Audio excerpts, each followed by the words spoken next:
Por la señal de la Santa Cruz de nuestros enemigos, líbranos, Señor Dios nuestro. En el nombre del Padre, y del Hijo, y del Espíritu Santo. Amén. Señor mío y Dios mío, creo firmemente que estás aquí, que me ves, que me oyes. Te adoro con profunda reverencia. Te pido perdón de mis pecados y gracia para hacer con fruto este rato de oración. Madre mía Inmaculada, San José mi Padre y Señor, Ángel de mi guarda, intercedan por mí. Uno de los aspectos más recurrentes y que sobresalen en los evangelios es la lucha de Jesús contra los demonios. El evangelio de hoy se abre con la aclamación del Aleluya, donde se exclama: un gran profeta ha aparecido en medio de nosotros, Dios ha visitado a su pueblo. Y con esto enmarca lo que puede ser nuestra meditación de hoy. La presencia de Dios en medio de su pueblo, no como los poderosos de la tierra o los vanidosos de este mundo que se aparecen para ser aplaudidos, para hacerse notar, para recibir un homenaje o simplemente para engrandecer su ego, por pura vanidad, pues, sino que Dios, cuando visita al pueblo, es para otorgarle la salvación. En muchos otros pasajes de la Escritura, la visita de Dios es comparada como la llegada del vencedor, del guerrero valiente, de quien llega con refuerzos para derrotar al enemigo. Así se nos narra en el libro de las Crónicas y en el libro de los Reyes, y lo exclaman los santos, los salmos. Con esta especie de marco, leemos el Evangelio de este día cuando se nos habla de Jesús que bajó a Cafarnaún, en Galilea, y donde enseñaba en sábado como era su costumbre, ahí en la sinagoga, con una palabra llena de autoridad. Y contrasta la palabra de Jesús con la respuesta de un hombre poseído por un espíritu, un demonio impuro. La palabra de Dios es palabra fuerte y la palabra de Jesús fue escuchada y sentida, percibida por el demonio, como una palabra de alguien totalmente santo, de alguien puro. Es una de las cosas que también causa admiración cuando se escucha hablar de los exorcismos. ¿Cómo es posible que el demonio reaccione a las pobres palabras de un hombre? Pues es porque están investidas de la autoridad de Cristo. Aun y cuando sean palabras en lenguaje humano, ese es solamente como el ropaje, el envoltorio, porque por medio de las palabras se transmite algo mucho más potente, que es el pensamiento, la voluntad, la inteligencia que llevamos dentro, la conciencia misma.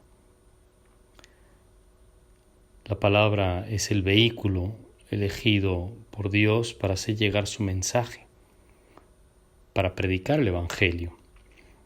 Y esta palabra, que es materialmente un sonido, sin embargo se convierte en una idea, en una inteligencia, por una operación maravillosa, admirable, que sucede en el interior de nuestras almas, de nuestros intelectos.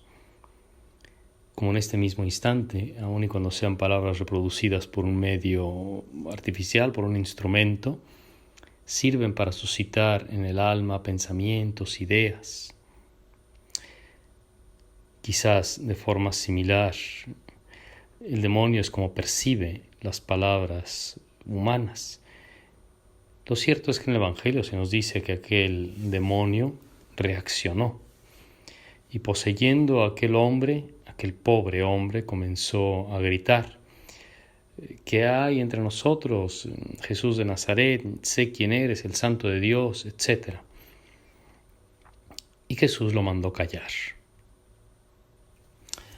El demonio no resiste las palabras divinas, pero hace una afirmación que es correcta. sé quién eres, el santo de Dios. De alguna manera el demonio percibe la santidad, la pureza, y por contraste percibe la impureza, el pecado. Se narra en las florecillas de San Francisco, en la vida de San Francisco de Asís, cómo vio un convento rodeado de demonios y solo uno consiguió entrar. Y cuenta pues esta pequeña historia de la vida de San Francisco, que estando en oración vio al convento rodeado de demonios, pero ninguno podía entrar, porque aquellos frailes eran muy santos.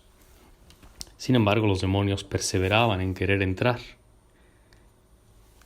Y lo consiguieron porque un día uno de los frailes se incomodó con otro. No le gustó lo que le había dicho y empezó a pensar en su corazón cómo podía vengarse de él. Este mal pensamiento sirvió de puerta al demonio y se introdujo así en el convento. La historia continúa porque así Francisco de Asís, habiendo visto esto, habló luego con aquel fraile que tuvo que reconocer que estaba lleno de veneno y de rencor, reconoció su culpa, pidió perdón y de esta forma se vio libre del demonio.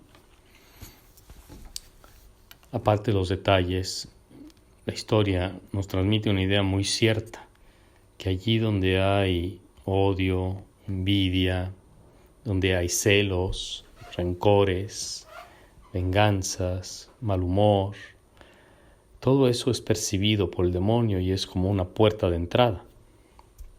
No sabemos la razón por la cual aquel hombre de la sinagoga estaba poseído o asediado por un espíritu impuro. Pero lo que sí sabemos es que hay un contraste grande entre el corazón limpio y puro de Cristo y los espíritus impuros. Le habló con autoridad aquel nuestro Señor Jesucristo, y aquel demonio se vio vencido. Y todos se llenaron de admiración y decían: ¿pero qué es esto?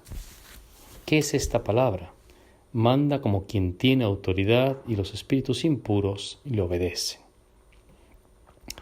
Porque Jesús libra al hombre de las tenazas del demonio, porque la palabra de Cristo es una palabra para nuestra salvación.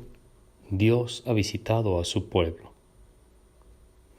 Se narra en otro pasaje de las mismas florecillas de San Francisco cómo el demonio se apareció a un santo, a un fraile que luego fue santo, San Rufino, en forma de crucifijo para engañarlo. Y la historia cuenta cómo el demonio le decía que de nada servían sus oraciones, que no servía de nada todo el bien que hacía, porque estaba predestinado a la condenación, y que si le hacía caso a Francisco de Asís, sería su ruina. Y aquel pobre fraile Rufino vivía acongojado porque veía la figura de Cristo que le hablaba y creía que eran ciertas sus palabras. Pero llegó un momento en el cual, no pudiendo más con aquella tentación, con aquella tristeza, con aquella pesadumbre, le habló a Francisco y le explicó lo que le estaba pasando. Y Francisco le explicó que aquello seguramente era una aparición del demonio, que aquello no era Cristo, sino el diablo, y que debía rechazarlo. Y le dije: Francisco, tú deberías haber sabido que aquel era el diablo, porque te endureció el corazón para el bien, lo cual es su oficio. Mientras que Cristo bendito nunca endurece el corazón del hombre fiel, antes lo ablanda, como dice el profeta: les quitaré el corazón de piedra y les daré un corazón de carne. Porque es verdad que mientras que el demonio nos paraliza, nos hace creer que nada de lo que hacemos sirve, que es inútil perseverar en el camino del bien, en cambio Cristo, cuando verdaderamente nos habla, nos llena de palabras de aliento. Y así la liturgia de hoy no solamente nos transmite o nos narra lo que sucedió con aquel hombre, sino que exclama con alegría: Dios ha visitado a su pueblo. Te doy gracias, Dios mío, por los buenos propósitos, afectos e inspiraciones que me has comunicado en este rato de oración. Te pido ayuda para ponerlos por obra. Madre mía Inmaculada, San José mi Padre y Señor, Ángel de mi guarda, intercedan por mí.